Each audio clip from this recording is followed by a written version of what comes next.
नमस्कार दोस्तों, कैसे आए आप लोग। आई होप अच्छे होंगे। देखो, टाइम स्पीड एंड डिस्टेंस का हम लोगों ने पूरा टाइप पढ़ लिए हैं। अब हम लोग शुरू करेंगे। अगले जब पढ़ाया जाएगा तो आप लोग को रेल पढ़ाया जाएगा, ठीक ना, यानी रेलगाड़ी, ट्रेन। लेकिन आज का है कि संडे है, तो हम लोगों ने बोला है कि संडे को क्या होगा, प्रैक्टिस सेट चलेगा।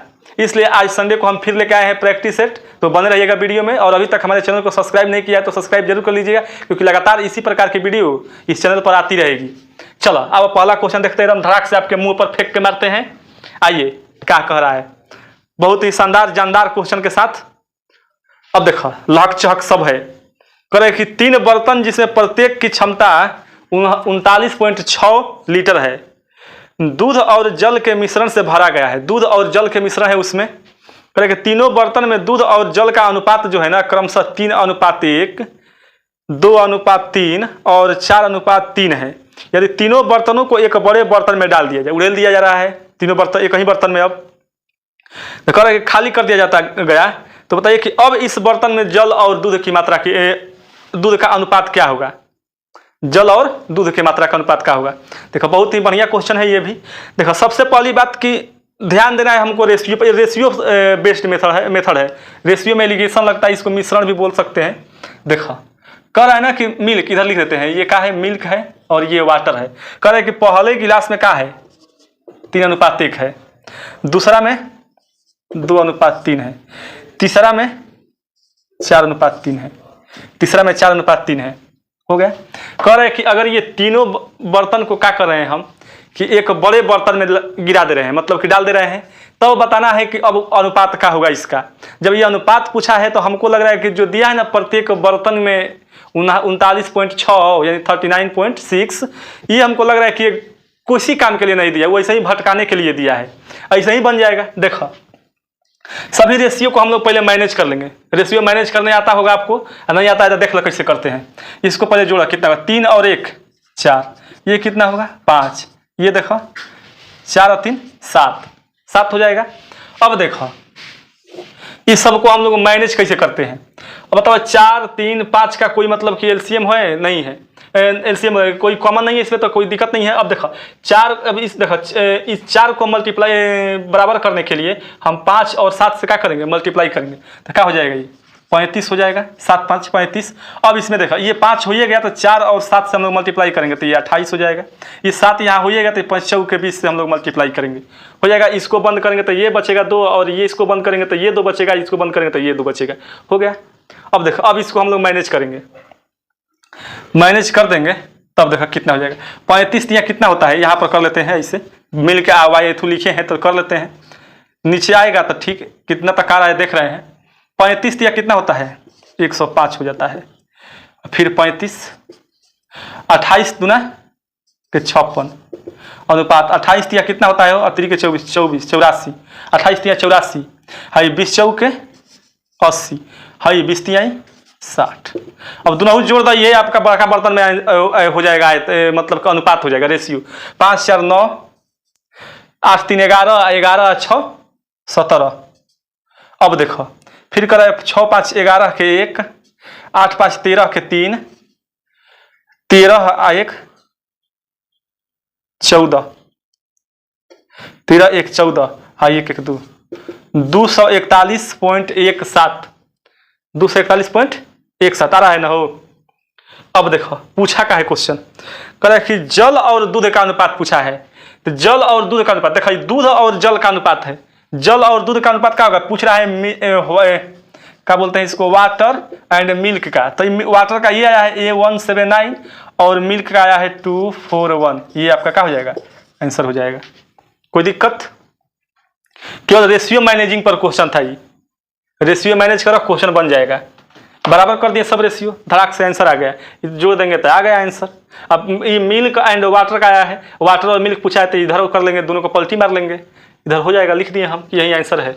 चलो अगला क्वेश्चन चलते हैं। प्रैक्टिस सेट देखा लगाने से क्या होता है ना, कि सभी प्रकार के क्वेश्चन, हर प्रकार के क्वेश्चन मिलते जाते हैं आपको। कभी ये है तो कभी वो है तो कभी दिस है दैट। प्रैक्टिस सेट लगाना जरूरी है लाइफ जिंदगी में।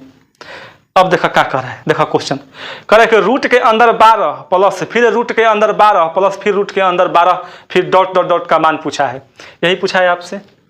कह रहा है कि रूट के अंदर 12 प्लस रूट के अंदर 12 फिर इस रूट के अंदर 12 आका दिया है प्लस प्लस डॉट डॉट दिया है डॉट डॉट। जब डॉट डॉट देगा तो जानिए कि इसका आंसर अलग होगा, अगर ये डॉट डॉट हटा देगा तो इसका आंसर अलग हो जाता है, याद रखो। अब देखो जब ऐसे दे दे इनफाइनाइट दे दे मतलब कि कोई मतलब कि इसका अंत नहीं हो, ये ऐसे ही जाते रह जाएगा, तो इसको देखो इसको दो भागों में फाड़ दो, ये 3 और 4 और अंतर दोनों के बीच 1 का होना चाहिए। जब ये तोड़ोगे इसको तो दोनों के बीच का अंतर क्या होना चाहिए, 1 का अंतर होना चाहिए। अगर प्लस दिया हो तो ये बड़ा का आंसर हो जाएगा, अगर माइनस दिया हो तो छोटा का हो जाएगा, काम खत्म। एक लाइन का चुटकी का आंसर था ही बन जाएगा। अरे तो विधि से बनाते रह जाएंगे, एक्स और वाई करते रह जाएंगे। देखो अगर मान लो कि ये डॉट डॉट ना दिया हो, आपको ऐसे दे दिया हो सीधे डायरेक्ट इतना पर पूछ ले, डॉट डॉट दिया हो तो हम बता दिए हैं। अगर अब बिना डॉट के आ जाए तो क्या करोगे, तो अब देखो इसके लिए आप 12 लिखोगे। अब देखो इस जितना रूट है उसके लिए 2 लिखो, कितना रूट है 3 रूट है। अब इन दोनों को तीनों को मल्टीप्लाई करो, कितना हो जाएगा 6। इसके 2 के 12 के पावर 6 इसे लिखा, ऊपर बटा लिखो, आज 6 आया है तो 6 में से 1 घटा दो 5, यही आपका आंसर हो जाएगा। 12 के पावर 5 बटा में 6, यही आपका क्या है आंसर हो जाएगा, ठीक ना, ऐसे रहेगा। तो अब चलो देखो अगला क्वेश्चन। अब अगला क्वेश्चन क्या कर रहा है, तो इसको एक मान के बनाएंगे तो बनाते रह जाएंगे। अब देखो करे कि 42 मीटर व्यास के वृत्ताकार घास के मैदान में चारों ओर 3.5 मीटर चौड़ा रास्ता बना है। देखो बहुत बढ़िया क्वेश्चन है। ये क्वेश्चन देखो, ये एगो मतलब क्या है, वृत्ताकार घास के मैदान है, इसके चारों ओर कह रहा है ना, चारों ओर मान लेते हैं, चारों ओर यहाँ ये इसका बिंदु केंद्र है और यहाँ से यहाँ तक कितना है 42 मीटर है। मैदान है घास के तो 42 मीटर है। अब देखो कह रहा है ना कि 3 मीटर है, देखो यहाँ से यहाँ तक 3.5 मीटर लंबा चौड़ा का बना है, रास्ता बना है। इधर भी 3.5 मीटर, इधर भी है तो इधर भी चौड़ाई हो जाएगा कि नहीं हो जाएगा। अब कह रहा है ना कि रास्ता पर का क्वेश्चन क्या कह रहा है, कह रहा है कि रास्ते में 4 रुपए प्रति वर्ग मीटर की दर से कंकड़ बिछवाने का खर्च का होगा। तो रास्ते में पूछा है तो हमको इसका क्या निकालना है, क्षेत्रफल निकालना है। रास्ता का क्षेत्रफल निकाल देंगे तो आराम से हो जाएगा। तो ये पहले बताओ कि हम जानते हैं कि वृत्त की त्रिज्या क्या होती है, व्यास की आधी होती है, तो आर क्या हो जाएगा, इसका वृत्त के मतलब कि माना आर क्या हो जाएगा, मैदान के आर बराबर कितना 42 है, 42 बटा में 2 कितना हो जाएगा 21 मीटर। 21 मीटर हो जाएगी इसकी त्रिज्या 21 मीटर, किसका, यहाँ से यहाँ तक की। फिर अब हम घास के रास्ता ले करके अगर हम घास के मैदान को कर रहे हैं पूरा इतना लेकर के, तो उसको बड़ा का आर मान ले रहे हैं हम, तो बड़ा का आर क्या हो जाएगा, इधर 3.5 जुड़ल है, इधर 3.5 जुड़ल है। अगर यहाँ से यहाँ तक की लंबाई आपको 21 आया है तो इसमें 3.5 जोड़ देंगे तो कितना हो जाएगा, कहे कि यहाँ से यहाँ तक की त्रिज्या हो जाएगी, फिर यहाँ से इधर त्रिज्या, दोनों को जोड़ते व्यास होगा यहाँ से यहाँ तक। तो यहाँ से इस बिंदु से यहाँ तक अपना है 21 है, फिर 3.5 जोड़ भाई, बाहर वाला से रास्ता लेके त्रिज्या निकल जाएगा तो बड़ा का यार, तो 21 में 3 जोड़ दो, इससे निकालने की जरूरत नहीं, इसको जोड़ कर 2 से भागा दो, उतना करने की जरूरत नहीं है। 3.5 आप देखेंगे जैसे ऐसे दिमाग काम करता है, ये कितना हो जाएगा 23 और 3 24.5 मीटर आ जाएगा। अब देखो हमको डायरेक्ट निकालना है रास्ते का क्षेत्रफल। जब रास्ते का क्षेत्रफल बात कर दिया है,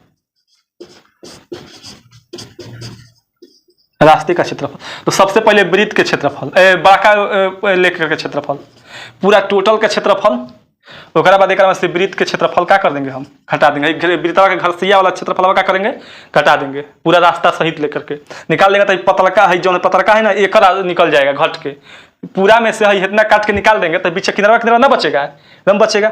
अब देखो इसको करेंगे तो पाई आर के स्क्वायर माइनस आर के स्क्वायर, ये फॉर्मूला भी होता है पाई, डायरेक्ट फॉर्मूला भी लिख सकते हैं, पाई इंटू आर बड़ा कार के स्क्वायर माइनस छोटा कार के स्क्वायर।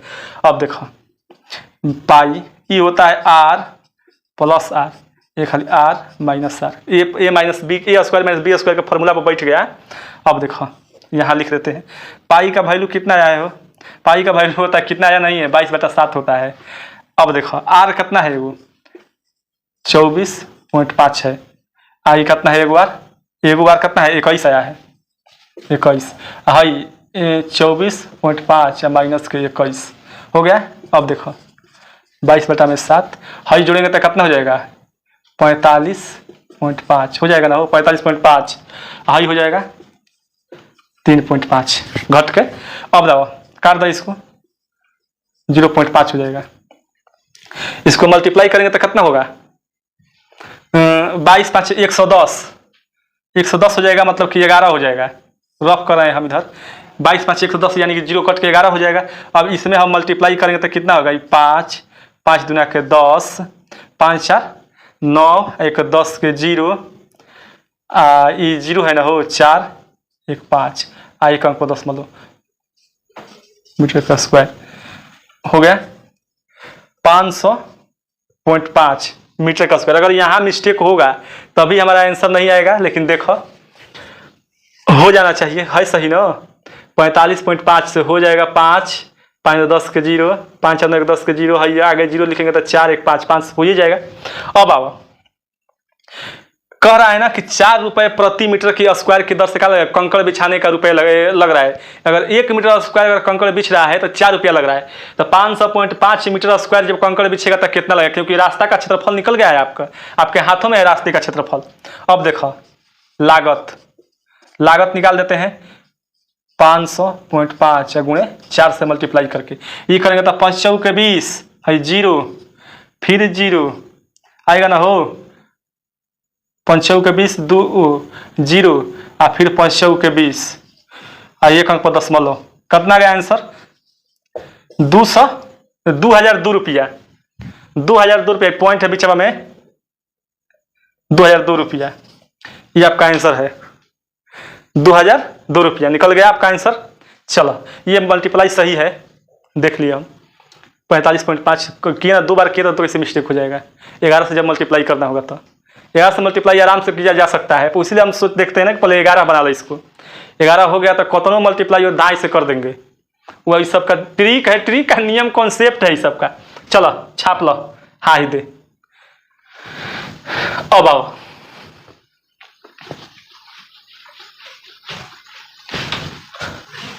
अब देखते हैं कुहतन। अब देखो बैठ के वो मच्छर मार रहा है, आजा कह रहा है ना क्वेश्चन बहुत धांसू। कह रहा है कि 3 व्यक्तियों की औसत उम्र 46 वर्ष है। जब एक अन्य पुरुष समूह से जुड़ता है तो औसत कम होकर 42 वर्ष हो जाता है, तो औसत 42 वर्ष हो जाता है। अब नए पुरुष से 4 वर्ष अधिक उम्र की अन्य महिला 3 व्यक्तियों में से किसी एक का स्थान ले लेती है, तो 4 व्यक्तियों की औसत उम्र क्या हो जाती है, 40 वर्ष कम हो जाती है। 40 वर्ष कम बोल रहे हैं, 40 वर्ष हो जाती है। 4 व्यक्तियों की औसत कितना जी, 40 वर्ष हो जाती है। तो हटाए गए व्यक्ति की औसत उम्र क्या है, ध्यान दो। यहाँ बहुत ही एकदम नॉर्मल तरीका से बनाएंगे, एकदम आसान। थोड़ा सा मतलब देखा लगेगा कि मतलब कि जल्दी बन गया, लेकिन अगर नहीं समझिएगा तो नहीं बन पाएगा ये क्वेश्चन। 3 व्यक्तियों की औसत उम्र क्या है, हम तो अलगे बनाएंगे। देखो 3 मानते हैं कि एगो ए है, एगो बी है, एगो सी है। कितना है, हो 46 है। एवरेज कितना है, 46 है। काम खत्म। कह रहा है कि एगो व्यक्ति और समूह में जुड़ जाता है, और इस बार का हो जान कि भैया एगो ए बी सी डी हो गया हन, तो क्या हो गया हन 42 वर्ष। और बताओ कि हई कितना घटा है, 2 घटा है, 4 घटा है, इधर कितना बढ़ा है, 1 बढ़ा है। ई लिया करके एकरा में गुणा, आइए इसमें गुणा, वही चीज अब है शेरा हुए भेस बदल दिले हैं। अब आओ 4 पर इसको 42, डी बराबर निकलेगा, जौन फालतू है ना इसमें वही निकलेगा। डी बराबर यानी कि आदमी है, एगो नया आदमिया है, उसको हम माने है ना डी, तो डी बराबर 42 है। चरतियाँ इतने कब है, 3 गो है ना, इसमें 3 है, 3 है, एक में 4 है, तो एगो बढ़ा है तो 3, तब चरतियाँ 12। डी बराबर 30 वर्ष की है। ये पुरुष है, पुरुष माने हैं, पुरुष माने हैं, ध्यान से। अब महिला बराबर, महिला की उम्र, महिला की उम्र में क्या मान ले, महिला है तो एम मान लेते हैं, कोई दिक्कत। एम मतलब महिला, चाहे डब्ल्यू मान लेते तो वोमेन हो जाता। एम मतलब महिला, याद रखो। चलो कह रहा है ना कि है पुरुषवा से ना, पुरुषवा बोल रहे हैं, इस आदमिया से पुरुष ले 4 साल का है, बड़ी है, मतलब कि क्या है, ये 30 है, ये 4 साल बड़ी है, 34 साल की क्या है, महिला है, 34 साल की महिला है। कह रहा है ना कि 4 वर्ष अधिक है, जो नयका आदमिया शामिल हो रहा है वो कैसे 4 वर्ष अधिक है। कौन, महिला। फिर करें जब ये 3 व्यक्तियों में से किसी एक को हटा कर फेंक दे रही है, फिर ध्यान दो यहाँ पे सोचने वाली बात है कि अगर मान लो कि यही व्यक्ति ABCD है, उस समय एवरेज का था 42 था, लेकिन कह रहा है कि ABD अब 40 है। हम मान लेते हैं कि क्या है, C को हमने क्या किया, रिप्लेस कर दिया, हटा दिया, C को हटा दिया, अभी हटाए नहीं मैंने काटे में, मान लेते हैं कि C को हटा के या जब M को लगा रहे हैं महिला को, तो एवरेज घट जा रहा है। तो यहाँ सोचने वाली बात है कि यहाँ भी 4 व्यक्ति थे, यहाँ भी 4 व्यक्ति हैं, तो एवरेज घट रहा है, मतलब कि जो है आदमिया है, इस जो C है ये महिला से क्या है, अधिक है, अधिक है, तभी तो इसको हटने से एवरेज घट जा रहा है। ये तो पक्का है, ऑप्शन तो अब यहाँ से देख कर सकते हो ना कि ये तो पक्का है कि जो ऑप्शन आएगा 34 वर्ष, जो आंसर आएगा 34 वर्ष से क्या होगा, अधिक होगा, क्योंकि महिला के आने से और ये पुरुष के जाने से एवरेज घट जा रहा है, घट रहा है ना। अब देखेंगे कि ओवरऑल सम पर यानी कि इसके योग पर का इफेक्ट पड़ेगा। तो ये देखो दोनों जब बराबर हो गया तो कितना का इफेक्ट है एवरेज, 2 के 2 कम हो रहा है एवरेज, और कितना व्यक्ति पर, 4 गो पर, 4 गो पर, मतलब कि माइनस के 8 वर्ष का हो रहा है, कम हो रहा है, मतलब ना कि इस महिला से हई जो C है क्या है, 8 वर्ष अधिक है, समझ रहा है, अधिक है। क्यों, क्योंकि जब महिला आ रही है तो एवरेज घट रहा है, मतलब इसको जाने से महिला के आने से एवरेज घट जा रहा है, मतलब कि क्या है, 8 वर्ष ये अधिक है, तब C बराबर यानी पुरुष जो गया है उसका क्या है, ये 34 वर्ष की महिला है, दिखा रहा है ना हो, 8 वर्ष हो जाएगा, यहाँ माइनस आ रहा है, मतलब कि एवरेज घट रहा है ना, इसलिए माइनस का साइन है, मतलब इसमें जुटेगा। अब कितना हो जाएगा, 42 वर्ष, 42 वर्ष का जो अदमिया हटा है ना, जब वो हटा करके महिला उसका जगह ली है, तो अदमिया 42 वर्ष का था और महिला 40, सब देखो कितना निकल गया, जो पुरुष नया आया वो 30, महिला आई वो 34 है, जो हटा है C मान लेते, अगर B हटाते तो वही आता, कौन हटाते, इसमें से कोई भी थोड़े कहेगा B हटाएगा C हटा, हम क्या जानते हैं, मान लेते हैं कि C हट गया, भाग गया, C हटा दो, C के वैल्यू आ गया आपका 42, जो हटा है वो 42 वर्ष आएगा आंसर। XY पर भी बना देंगे अगर कहोगे तब, XY पर कमेंट बॉक्स में लिखना है कि XY पर समझाए तो समझा देंगे, XY ना तो इससे बढ़िया कुछ है नहीं, तू ये जान लो, one of the best method, one of the best. इसको अगर X पर बनाएंगे ना तो इधर तो भरिए जाएगा, इधरों भर जाएगा, एगो ये जान लो, one of the best method है ये। चलो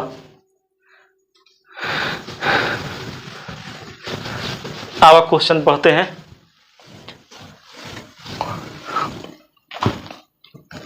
अब क्या कह रहा है क्वेश्चन, कह कि 2 संख्याओं का महत्तम समापर्त्य लघुत्तम समापर्त्य क्रमशः 25 और 500 है।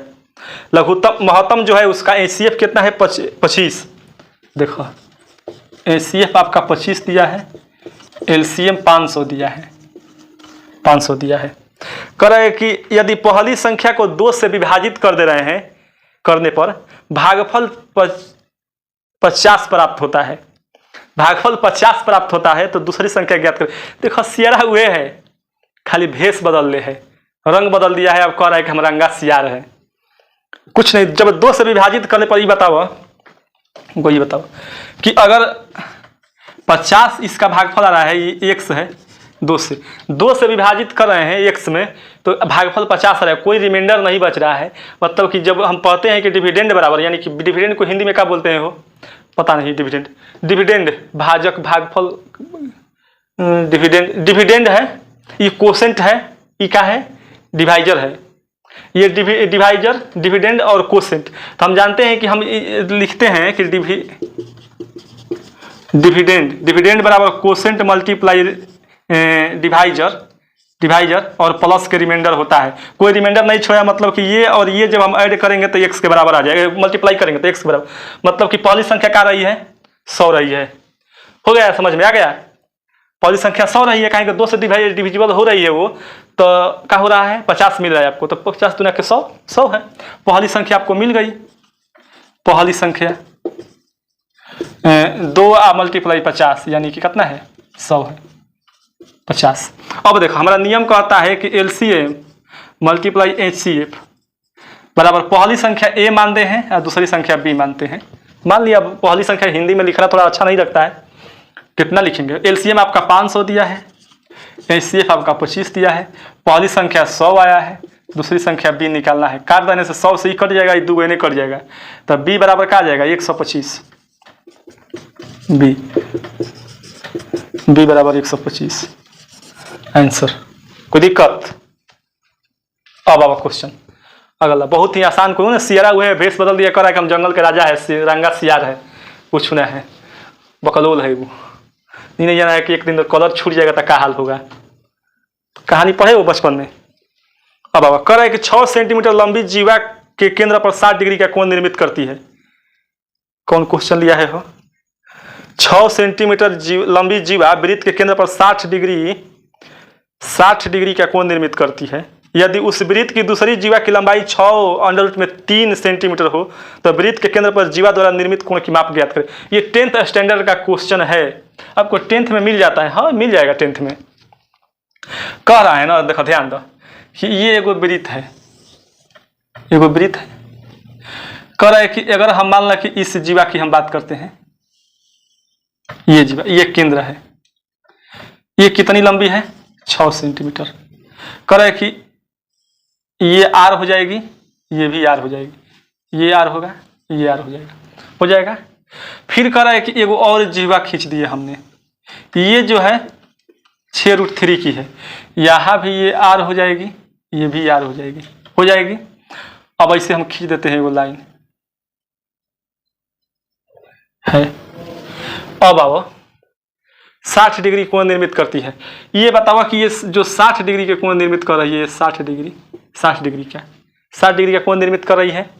अब ये बताओ, ये नहीं लगाना है कि ये 60 हो गया तो ये भी 60 हो जाएगा। अरे टेढ़ा टेढ़ी है, दूसरा जगह कहें कि देखो जीवा बड़ा है, इसका छोटा है, तो ये नहीं कि शीर्षाभिमुख कोण लगा करके कोण दिएंगे 9th क्लास से लगा के कि जब कोई भी प्रतिच्छेदी रेखा होती है तो हेडे का कोण है या कोण बराबर होगा ना, ऐसा काम नहीं करना है इसमें। अब आओ, जब ये इस रेखा से हमने इसको विभाजित किया तो ये क्या हुआ 3 में विभाजित हो गया, 3 इधर और 3 इधर हो जाएगा। ये 60 डिग्री 30 डिग्री ये हो जाएगा, ये जो है 30 डिग्री हो जाएगा, यहाँ से ये जो है 30 डिग्री और इधर 30 डिग्री हो जाएगा आराम से। अब यहाँ से हम क्या कर लेंगे, इसकी त्रिज्या निकाल लेंगे। त्रिज्या कैसे निकालेंगे भैया? देखो ये आपका आधार दिया है, ये आपका कर्ण निकालना है, त्रिज्या निकालना है। अब आओ तो हम यहाँ पर थीटा आपको क्या दिया है 30 डिग्री दिया है। थीटा जब 30 डिग्री दिया है आपको, इसको अब हम इस एंगल, यही एंगल पूछा है तो हम इसको थीटा मान लेते हैं। हाँ ये वो थीटा 1 मान लेंगे, ये वो थीटा 1 है, हाँ ये वो थीटा 1 है, हो जाएगा क्योंकि 2 भागों में ये भी विभाजित करेगा ना थीटा को। अब आओ, जब ये लंब दिया है हमको कौन निकालना, लंब है ना, जब यहाँ कोण लेंगे तो लंब ये हो जाएगा नहीं हो जाएगा, ये आधार नहीं होगा, लंब होगा क्योंकि कोण यहाँ बन रहा है। तो लंब और कर्ण किस में आते हैं, साइन थीटा में आते हैं। अब आओ, साइन थीटा बराबर क्या होता है, लंब साइन थीटा बराबर क्या हो जाएगा, साइन 30 डिग्री बराबर यहाँ से। तो लंब का है आपका, ये क्या कर, ये भी है ए बी मान लेते हैं, ये पी क्यू, इसको हमने वो मान लिया। अब यहाँ पर हमने क्या मान लिया है, इसको डी मान लेते हैं कि थोड़ा लिखने में आराम रहेगा। अब आओ ए डी बाटा में ओ ए हो जाएगा। साइन थीटा बराबर, साइन थीटा का वैल्यू कितना होता है 1/2 होता है। साइन थीटा का वैल्यू 1/2 होता है। अब आओ ए डी कितना आया है 3 आया है, ओ ए कितना है आर है, ओ ए आर है। अब देखो इसलिए आर बराबर क्या हो जाएगा, मल्टीप्लाई होगा तो क्या हो जाएगा 6 सेंटीमीटर। आर आपका कितना हो गया 6 सेंटीमीटर। अब देखो जब ये आपका 6 सेंटीमीटर हो गया, ये भी आपका 6 सेंटीमीटर, मतलब आर बराबर 6 सेंटीमीटर, ये भी जब इसको डिवाइड किए हैं हम तो ये यहाँ भी डी हो गया ना यहाँ पर, तो इसको हम ई मान लेते हैं, इस बिंदु का कोई। तो इसको क्या होगा कि ये होगा 3√3 ये होगा 3√3, कहें कि इसको जब आधा डिवाइड करेंगे तो 3√3 और इधर 3√3 हो जाएगा। अब आवा इसमें लिख दिए, हम थोड़ा बड़ा चाहता हो सकता है फिगर बनाए, लेकिन इतना जब लिख रहे हैं बोल रहे तो आपको समझ में आना चाहिए कि मतलब यही बोल रहे हैं। अब आवा यहाँ पर 6 आ गया, ये आ गया, हमको ये थीटा 1 निकालना है, थीटा 1 निकालना है। तो अब देखो यहाँ पर क्या है, जब ये कोण बन रहा है तो ये कर्ण है और ये, हाँ ये जब बन रहा है तो ये क्या है लंब है ना, हो लंब है। यहाँ पर थीटा 1 बन रहा है तो ये आपका लंब हो जाएगा। तो अब यहाँ पर भी साइन थीटा निकाल लेते हैं हम, साइन थीटा 1 कर लेते हैं, साइन थीटा 1।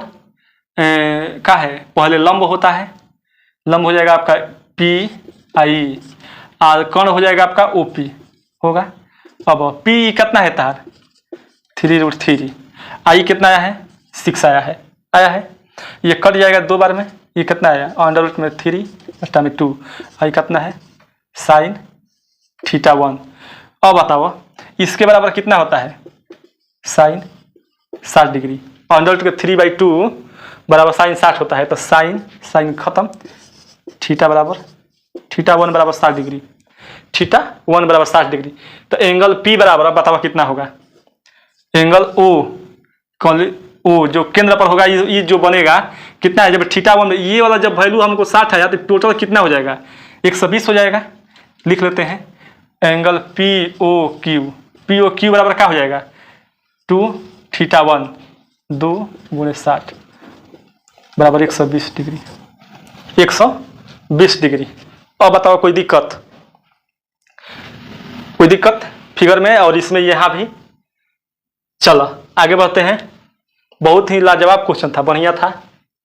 अब आओ अगला क्वेश्चन देखते हैं। कह रहा है कि सबसे बड़ी संख्या को ज्ञात करने, कह रहा है ना कि उस सबसे बड़ी संख्या को ज्ञात कीजिए जिसे 341 और 455 को विभाजित करने पर शेष जो है ना 5 और 7 बचते हैं। मतलब वह संख्या ज्ञात करनी है सबसे बड़ी कि जो अगर 341 को और 455 को विभाजित कर रहे हैं तो 5 और 7 शेष बचता है। ये एलसीएम और एचसीएफ का क्वेश्चन है। देखो जो शेष बचता है 341 में से हम क्या करेंगे 5 को घटा लेंगे, जो शेष बच रहा है क्रमशः करके, तो इसको घटाएंगे तो कितना हो जाएगा 336। फिर क्या कर रहा है 455 में से 7 घटाएंगे कितना हो जाएगा 5 NA और 2 NA 448। ये दोनों का एलसीएम एचसीएफ निकालेंगे 336 और 448 एचसीएफ निकालेंगे। इसमें देखो गुणा करो 112 3 112 × 3 हो जाएगा, बढ़ती है 36 और 3 336। ये तो ऐसा ही 4 से करने पर हमको लग रहा है हो जाएगा 12 × 4 12 चौके 48 है, 4 दुनिया 12 चौके 48 के 8 है, फिर 12 चौके ना हो जाएगा 112 न हो, हम ऊपर लाई लें 112 12 चौके 48 है 4 144 4 हो जाएगा 144 हो जाएगा। दोनों में कॉमन का है 112 ही आपका क्या हो जाएगा आंसर हो जाएगा। एचसीएफ निकालना था यहाँ पर, बहुत ही शानदार। चलो ऐसा क्वेश्चन जब भी मिले एचसीएफ निकालो। अब आओ अगर सबसे बड़ी संख्या कहा है तब, अगर छोटी से छोटी संख्या विभाजित तो हो जाए पूछेगा ना, तब तो वो एलसीएम निकालना पड़ेगा। अब आओ बढ़िया क्वेश्चन है वो। कह कि यदि किसी उत्पाद पर दी जाने वाली छूट की राशि लाभ की राशि का 4/5वां हिस्सा है, 4/5वां हिस्सा है। क्या कर रहा है ना क्वेश्चन समझो कि छूट की राशि जो है ना लाभ की 4/5वां हिस्सा है। यदि उत्पाद की लागत जो है ना मूल्य से 60% अधिक अंकित किया जाता है तो उत्पाद पर दी गई छूट कितनी थी, छूट की बात किया है। अब देखो क्वेश्चन आ रहा है, ध्यान दो। ये डिस्काउंट और प्रॉफिट कह रहा है ना कि अगर ये डिस्काउंट 5 है, डिस्काउंट प्रॉफिट 5 है तो डिस्काउंट का है 4 है, 4/5वां भाग है। हम इसमें x कर लेते हैं, x कर लिए हम, प्रॉफिट 5x है और क्या है डिस्काउंट 4x है। कह रहा है ना कि ये CP और ये MP, कह रहा है कि अगर CP 100 है तो इसको हम अंकित कितना कर दिए 160 अंकित कर दिए। कोई दिक्कत क्वेश्चन में दे रहा है, देख लो 160 अंकित कर दिए। कह रहा है कि अगर CP से मतलब क्रय मूल्य से लागत मूल्य से 60% अधिक अंकित कर रहे हैं, 60% अंकित करें। अब देखो हमको क्या करेंगे, यहाँ पर SP बराबर SP करेंगे, क्योंकि प्रॉफिट हो रहा है तो हम SP कर लेंगे, SP बराबर प्रॉफिट SP बराबर SP करेंगे। अब देखो 100 अगर CP पर 100 हो रहा है, अगर CP है, अगर प्रॉफिट हो रहा है तो हम क्या करेंगे SP निकालने के लिए प्रॉफिट को क्या करेंगे ऐड करेंगे, मतलब कि 100 + 5x ये क्या हो जाएगा CP हो गया आपका। अगर लॉस होता तो इसमें से 5x घट जाता, प्रॉफिट है तो 5x जुड़ जाएगा सीपी में। फिर अगर हम निकालते हैं 160 में से 4x डिस्काउंट देते हैं तो एसपी निकलता है। फॉर्मूला पढ़े हैं कि discount M multiply profit discount बराबर एसपी होता है। ये formula mark price multiply discount बराबर एसपी निकलता है, ये फॉर्मूला होता है। चलो इसको हम लोग कर लेंगे, आ जाएगा ये 5x प्लस है, इधर आएगा तो क्या हो जाएगा 9x हो जाएगा। हाँ 100 जाएगा इधर तो घटेगा ना, तो 60 हो जाएगा, इसलिए x बराबर 60/9 हो जाएगा। काट देंगे 3, ये 20/3 हो जाएगा। x बराबर 20/3, तो डिस्काउंट कितना हो जाएगा यहाँ पर 20/3 से हम मल्टीप्लाई करेंगे तो ये हो जाएगा 20 चौके 80/3। डिस्काउंट जो है 80/3 है। अब आओ, जब डिस्काउंट 80/3 है तो डिस्काउंट परसेंट पूछा है ना, डिस्काउंट परसेंट 80/3 है। डिस्काउंट किस पर दिया गया है, दिया जाता है एमपी पर, तो 160। परसेंट निकालने के लिए हम 100 से मल्टीप्लाई करेंगे, 100 से मल्टीप्लाई करेंगे परसेंट, कट। अब आओ हाई 80/16 गुणे 3 हाई गुणे 10%, 16 दूना के 32, 16 5 80 हो, 16 5 80, ये आपका हो जाएगा 50/3%, 16 सही 2/3%। डिस्काउंट आपका कितना था 16 सही 2/3%। फंसने का चांसेस यही है, एसपी बराबर एसपी, तो हमेशा सीपी प्लस, अगर एसपी बड़ा हो सीपी से तो प्रॉफिट होता है, तो एसपी बराबर क्या होता है सीपी या प्लस प्रॉफिट होता है। ये फॉर्मूला है, आराम से समझ जाएंगे। चलो हो गया। अब आओ क्वेश्चन अगला देखते हैं क्या कह रहा है अगला क्वेश्चन। अब कह रहा है कि एक वस्तु को, फिर प्रॉफिट एंड लॉस का क्वेश्चन है वो, एक वस्तु को 800 रुपये में बेचने पर एक व्यक्ति को उसके विक्रय मूल्य पर 20% की हानि होती है। इसके क्रय मूल्य पर 25% का लाभ प्राप्त करने के लिए उसे किस मूल्य पर बेचना होगा। एक वस्तु को 800 रुपये में क्या कर रहे हैं, बेच रहे हैं, तो उस पर क्या हो रहा है कि 20% की हानि हो जाती है। किस पर, विक्रय मूल्य पर, क्रय मूल्य पर ना, विक्रय मूल्य पर।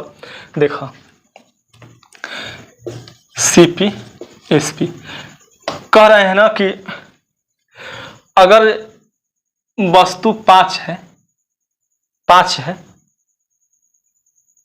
तो सीपी का है 6 है, सीपी 6 है, तभी तो 20% का हानि होगा। एक पर एक के अंतर है, 5 देकर लिखेंगे तो 20% की हानि होगी, क्योंकि हानि हो रही है ना, तो सीपी अधिक होगा तभी तो हानि हो। सीपी इस पर, अगर इस पर निकलता तो सीपी हानि और अधिक हो सकता था, और अधिक चाहे कम हो सकता था, जो भी होता था। एसपी जो है इस पर निकाले हैं तो क्या हुआ 10%, 20% की हानि हो रही है। जब ये निकाल रहे हैं एसपी पर 5 निकालेंगे तो कट के भी इसका वैल्यू 20% ना होता है, तो हो गया। मतलब कि 6 की वस्तु 5 में बिक रही है, इसलिए हमको विक्रय मूल्य पर कितने की लाभ हानि हो रहा है 20% की। अब आओ, और इसका वैल्यू हमको कितना दिया है 800, ये कट जाएगा, कितना आएगा 16 5 80, 160। इसको हम गुणा कर लेंगे 160, 16 छक्का 96। सीपी कितना है हमारा 960 रुपये। 960 रुपये का वस्तु 800 रुपये में बेच रहे हैं, तो कह रहा है कि अगर हमको एसपी निकालना हो कितना, अगर 25% की लाभ ज्ञात करना हो तो कितना पर बेचेंगे।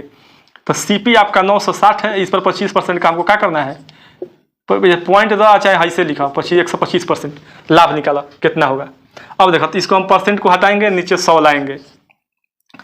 देख लो 25 5 125, 25 चौके 100, हाई कितना होता है 24 5 24 चौके 96, 240, 24 5 120, 0, 1200 रुपये।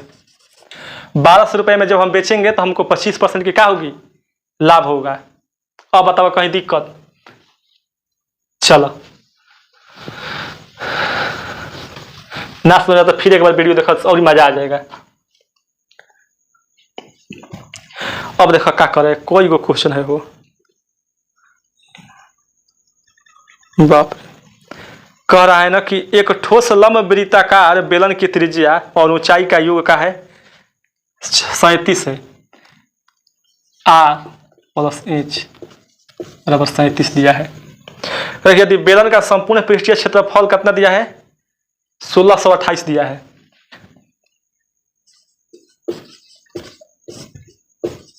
बेलन का संपूर्ण पृष्ठीय क्षेत्रफल होता है 2 pi r into R plus H. अब कितना दिया है 1628 से दिया है। अब 2 पाई r मिला नहीं है और इसका वैल्यू हमको क्या दिया है 37 दिया है। देख लो 37 दिया है। अब कटाएंगे तो कट हो जाएगा, लेकिन अभी देखा रखले रहा इसको 2 22/7 गुणे r गुणे 37। अब इसलिए r बराबर कर लेते हैं हम, इधर r लिख दिए, ही जाएगा तो 16 2 8 गुणे 7 जाएगा, तिरछा तिरछी गुणा, हई नीचे होगा 2 गुणे 22 गुणे 37 हो जाएगा। अब काट कूट के देखो कटेगा तो कटा देंगे। 22 दुना के 44 हो रहा है ना, 44 से कितना बार में कटेगा ये तो देखा तो हो। 7 चौके 28 होता है ना, 7 37 बार में कट जाएगा का। 7 चौके 28 बनाएंगे क्योंकि 17 से कटेगा, ये 37 नीचे आएगा 37 देखते हैं। 7 चौके 28 के 8 और 7 चौके 28 है 2 30 4 3 12 एक कट जाएगा, 28 आएगा कट जाएगा, 37 बार में कट जाएगा। 44 से कटेगा, ये 37 बार में, ये 37 से कट जाएगा 37। r बराबर 7 सेंटीमीटर आ जाएगा। r बराबर 7 आ गया, इसलिए h बराबर क्या आएगा, h बराबर 37 माइनस 7 बराबर 30 सेंटीमीटर। कहे कि r प्लस h 37 दिया है तो h बराबर यार जाके घट जाएगा तो 30 सेंटीमीटर। अब पूछा क्या है बेलन का आयतन। अब तो आप बेलन का आयतन निकालिए लेंगे। आयतन होता है पाई r के स्क्वायर h 22/7। r कितना है हो 7 है तो 7 गुणे 7 के स्क्वायर 30 सेंटीमीटर क्यूब होता है। 7 से 7 गायब। देखो 22 7 154 हो जाएगा, 22 7 154 और 3 से मल्टीप्लाई कर रहा 4 3 12 कर दो, 4 3 12 के 2 5 3 15 1 16 और 3 1 4 को जीरो हो 1 0 4620 सेंटीमीटर के क्यूब आयतन है तो 4620 सेंटीमीटर के क्यूब आपका आंसर हो जाएगा। ये तो आसान क्वेश्चन था, भले ही एडवांस के तौर पर आता है। चलो अब क्वेश्चन बढ़िया बढ़िया है, बनाने में तो दिल दहल जा रहा है। चलो आओ प्रैक्टिस सेट लगवाने में जान जाके हालत खराब हो जाता है, बहुत काफी क्वेश्चन ही होता है। अब आओ क्वेश्चन और कौन है हो बढ़िया, कितना क्वेश्चन है हो। x + 5 भागा 6 के पावर - के 2x + के 3 है। देखो कह रहा है 6 के पावर x + 5, फिर कह रहा है कि भागा 6 के पावर - के 2x + के 3 बराबर 6 2x - के 5। इस बार गुणे देके दिया है कि 6 के पावर 2 और इस बार ऐसे लिखा है x + 4। पूछ रहा है x का वैल्यू क्या है। बहुत ही सिंपल साधारण क्वेश्चन, केवल कैलकुलेशन है। जब आधार एक ही हो तो भागा में पावर घट जाता है। हाई माइनस जब ये लगाएंगे तो माइनस का हो जाएगा प्लस हो जाएगा 2x। हाई का होगा, यहाँ माइनस था तो माइनस करेंगे तो क्या हो जाएगा, एक स्टेप बढ़ाइए देते हैं तो पगला जाओगे। दोस्तों जब आधार एक ही हो तो भागा में पावर घटता है, याद रखो। x - के 5 इसको हम मल्टीप्लाई कर देते हैं पहले, है 2x + के 4। देख लो माइनस में ना है बीच में हुए करा है, माइनस के 2x है तो माइनस हो जाएगा, हाई क्या हो जाएगा माइनस हो जाएगा ना। माइनस देख लो ना तो खटाक से माइनस। अब इसको तोड़ते हैं हम, x प्लस के 2x हाई माइनस के 3 हो जाएगा। हाई करेंगे गुणा में पावर क्या होता है, वो जुड़ता है। जब आधार एक ही हो तो गुणा में पावर जुड़ता है। 2x माइनस के 4 जुटेगा, तब चिन्ह पर कोई फर्क ना पड़ेगा, कोई कटेगा हो, कट जाएगा, ये कटेगा ना। हाई देखा क्या होगा, 2x 6 का power 3x high minus plus के 2 हो जाएगा। हाई 6 का पावर है, घटेगा 1 हो जाएगा। तो 1 लिखे, छोड़ दो, 1 काहे लिखेंगे, छोड़ देते हैं। अब बाबा कट जाएगा हाई, तो 3x + 2 तो कितना आया, 1 आ गया। तो कोई मिस्टेक है क्या हो, क्वेश्चन देखते हैं एक बार। x + 5 2x + 3 माइनस के 2x + 3 2x माइनस के 5 माइनस के 2 प्लस के x + 4 सही तो है। यहाँ मिस्टेक है, 8 यू 8 हाई माइनस के 5 होगा, माइनस का 5 है ना, तो माइनस के 5 तो क्या होगा, 8 5 माइनस के 13 हो जाएगा। माइनस के 13 होगा तो क्या होगा, माइनस के 13 हो जाएगा, ये हो। अब आओ 3x हाई माइनस के 13 हाई हो आएगा, इधर 2 माइनस आएगा, 3x बराबर माइनस के 15, इसलिए x बराबर माइनस के 15 बटा में 3 कट के आ जाएगा 5 माइनस के 5, यही आपका क्या है, आंसर है। माइनस के 5 का है आपका आंसर है। चलो कोई दिक्कत, ये तो आसान है। तो एक्सपोनेंट जब पढ़े होंगे 8वां क्लास में तो एकदम मिलता होगा, ये सब 7 8 में चालू हो जाता है, 7 में, ये 7वां क्लास का क्वेश्चन है। चलो तो इसमें केवल याद रखें, जब आधार एक ही हो तो भागा में पावर घटता है, जब आधार एक ही हो तो गुणा में पावर जुटता है। अब आओ करें कि झगड़ू साधारण ब्याज और चक्रवृद्धि ब्याज के बीच के अंतर की गणना करना चाहता है। यदि झगड़ू के पास 1200 रुपये की धनराशि है तो 2 वर्षों में के लिए ब्याज और 2 वर्षों के लिए ब्याज 10% है। चक्रवृद्धि ब्याज और के अंतर आना, देखा CI और SI के अंतर 2 वर्ष के लिए, 2 वर्ष के लिए ये देखा हमारा क्या है, P multiply R multiply R। अब आओ कितना दिया है, 1200। कितना ब्याज है हो, 1/10 1/10 ब्याज है, 1/10 1/10 0 से 0 गए, 0 से 0 गए, 12 रुपया हो गया 2 वर्ष के अंतर। अब बोला कोई दिक्कत, फॉर्मूला याद करो, SI माइनस 2 वर्ष के लिए P × R1 1/R गुणे 1/R 10% है दिया है इसका, 1/10 गुणे 1/10 करके निकाल दो, 12 रुपया हो जाएगा। चलो इतना सिंपल क्वेश्चन है, ये तो ऐसे ही निकली, तो बनाना चीजें नहीं, ऐसा ही हो जाएगा। अब देखो क्वेश्चन क्या कर रहा है, कह रहा है कि एक समबाहु त्रिभुज ABC की भुजा 28 सेंटीमीटर है, तो और दूसरे समबाहु त्रिभुज PQR की भुजा ज्ञात कीजिए जिसका क्षेत्रफल ABC के क्षेत्रफल का 16 गुना है। कह रहा है ना कि ABC त्रिभुज की भुजा,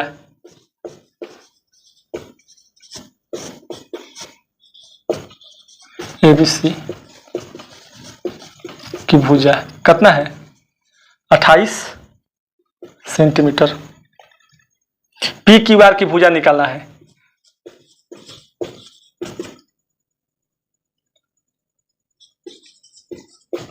भुजा यानी A बराबर व्हाट। अब देखो कह रहा है ना कि त्रिभुज PQR का जो त्रिभुज का क्षेत्रफल है, क्षेत्रफल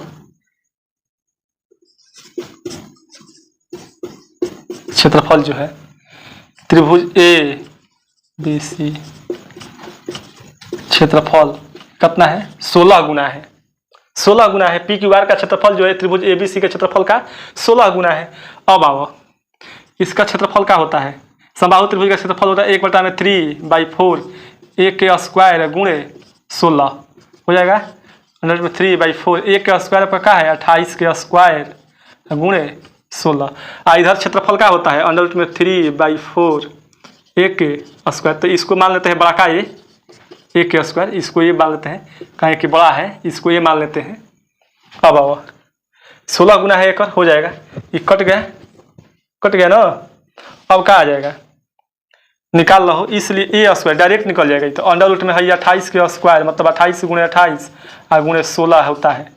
अब 28 2 28 है तो एगो 28 निकलेगा, 4 गुणे 4 है तो एगो 4 निकल जाएगा। कितना जाएगा, 28 चौक 112,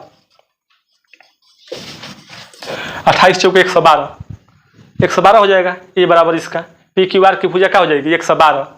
चलो देखने में लग रहा है कितना भौकाल बनेले है। चलो जल्दी,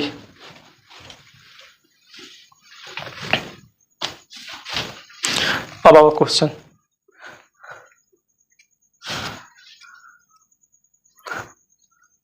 करा कि अधिकतम 500 अंकों वाली किसी परीक्षा प्रश्न पत्र में ए को बी से 10% कम अंक प्राप्त हुए, बी को सी से 25% अधिक अंक प्राप्त हुए और सी को डी से 20% कम अंक प्राप्त हुए। यदि ए को 360 अंक प्राप्त हुए हैं तो डी को कितने प्रतिशत प्राप्त हुए हैं, डी को कितने प्रतिशत अंक प्राप्त हुए, इसको रखना पड़ेगा। देखो 4 गो पेपर, ए बी सी और डी, 4 गो है परीक्षा देने वाले परीक्षार्थी। कह रहे हैं कि सी को डी से 20%, पीछे से चलो नीचे से, सी को डी से 20% कम अंक प्राप्त हुए हैं। मतलब कि अगर इसको 5 मिला है तो इसको 4 मिला है, हो गया 20% कम है 1/5। फिर कह रहा है ना कि बी को सी से 25% अधिक प्राप्त हुए हैं, बी को सी से 25% अधिक प्राप्त हुए हैं, मतलब एक के 5 मिलल है। सी से 25% अधिक 5 हो जाएगा, एक अधिक है तो 1/4 है, 100 से गुना करेंगे तो 25% अधिक मिले हैं बी को। फिर कह रहा है ना कि ए को बी से 10% अंक प्राप्त कम हुए हैं, 5% का 10% निकाल के ये तो 4.5 हो जाएगा, 4.5 हो जाएगा। 5 का अगर 10% कम मतलब 90 कीजिएगा तो 9 5 45, 4.5 नहीं होगा, 4.5। अब कह रहा है कि यदि ए को 360 नंबर मिलता है, ए को 360 नंबर, देखो यानी हमको दिया है कि 4.5 का वैल्यू 360, ए को 360 मिला है तो इसको करेंगे, ये आ जाएगा 10। हाई कितना बार में होता है वो, 8 5 40 और 4 32 4 36, 8 बार में। एक का वैल्यू 80, एक का वैल्यू 80। तो कह रहा है कि डी को कितना नंबर मिला है, कितना परसेंट मिला है, तो डी को पहले देखो 80 कितना मिल गया, 400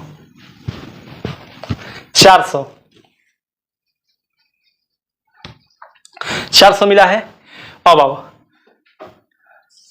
डी को कितना परसेंट अंक मिला है, तो 400 मिला है 500 पर तो देखा 0000 कट गया, 4/5 और 4/5 का मतलब होता है 80%। डी को 80% अंक मिला है, डी को कितना मिला है 80%। चलो ये तो आसान क्वेश्चन था, आसान का थोड़ी सी समझने की चीज है, रेशियो की ये भी क्वेश्चन है। 4/5 का मतलब होता है 80%, ध्यान रखो इस चीज को। अब क्या कह रहा है, अब कह रहा है कि एक विक्रेता जो है ना, एक विक्रेता के पास 63 लीटर पेट्रोल, 99 लीटर डीजल और 117 लीटर कच्चा तेल है। वह इन्हें बोतलों में इस प्रकार भरना चाहता है कि प्रत्येक बोतल में समान मात्रा हो, तो आवश्यक बोतल की न्यूनतम संख्या ज्ञात करें। करें कि 63 लीटर की पेट्रोल कितना है, 63 लीटर, डीजल 99 लीटर, कच्चा तेल 117 लीटर, 117 लीटर। तो कह रहा है कि एगो बोतल से भरना है, इसको एगो बोतल से भरना है, सामान उस बोतल में ना, एगो बोतल से नहीं भरना है, बोतलों में इस सबको भरना है, इस सबको बोतलों में भरना है। इस प्रकार भरना है कि प्रत्येक बोतल में समान मात्रा हो, समान मात्रा का मतलब बराबर बराबर सब कोई में हो। सबसे पहले तो हम लोग इसका HCF निकाल लेंगे कि आखिर कितने मात्रा का बोतल होगा भाई, निकाल लेते हैं। जब हम इसका HCF निकालेंगे 63, 99 और 117 का HCF देख लो, 63, 99, 117, इसको करो 9 7 63, 9 गुणे 11 है 9 गुणे 13, 7 13 और 11, 7 11 13, यह भाज्य संख्या, कहानी खत्म। सब में क्या कॉमन है, 9 कॉमन है, तो HCF का हो जाएगा 9 हो जाएगा, HCF 9 हो जाएगा। अब हमको निकालना है कि कितने बोतल की आवश्यकता होगी, कितने बोतल की आवश्यकता होगी, यही निकालना है हमको। सबसे पहले देखो, अगर हम 63 लीटर वाले को 9 लीटर वाला बोतल में रखेंगे तो कितने बोतल की आवश्यकता होगी? 7 बोतल की आवश्यकता होगी, होगी कि नहीं होगी? 7 बोतल की आवश्यकता होगी, करने की जरूरत नहीं, ये वो 7 बोतल की। अगर 99 लीटर को 9 लीटर वाले बोतल में रखना होगा तो कितने बोतल की आवश्यकता होगी? 11 गो। फिर 117 लीटर को हमको 9 लीटर वाले सामान में रखना है, 9 लीटर सामान बोतल में रखना है तो कितने बोतल की आवश्यकता होगी? 13 गो। इस सबको ऐड कर दो, यही है इसका आंसर। 17 और 13, 7 और 13 20 और 11 31 बोतल हो जाएगा कुल बोतलों की संख्या।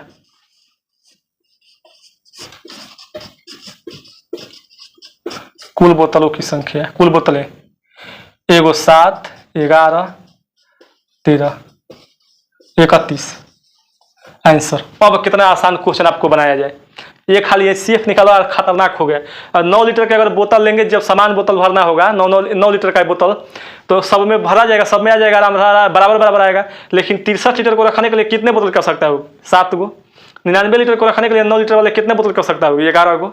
117 लीटर को रखने के लिए 9 लीटर वाले कितने बोतल की आवश्यकता होगी? 13 गो। इतने बोतल की आवश्यकता होगी, मैं जोड़ दी, यह बोतल की संख्या है, क्या हो जाएगी आपकी? 131 का हो जाएगा, आपका आंसर हो जाएगा। इस तरह हमारा शरीर बहुत थक चुका है, कहें कि हम बहुत 1 घंटा से खड़े हैं, माथा हमारा पगला गया है, ठीक।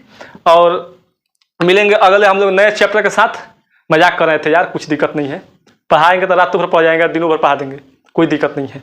चलो अगले नए चैप्टर हम लोग रेल शुरू करेंगे, क्योंकि टाइम TSD यानी टाइम स्पीड एंड डिस्टेंस खत्म हो गया TSD का, तो अब हम लोग रेल चालू करेंगे, ट्रेन, रेलगाड़ी। तो बने रहिएगा हमारे वीडियो में। वीडियो का चैनल को सब्सक्राइब कर लीजिए, और वीडियो पसंद आए तो लाइक जरूर कीजिएगा। जय हिंद, तब तक के लिए आप सभी को जय हिंद और राधे राधे।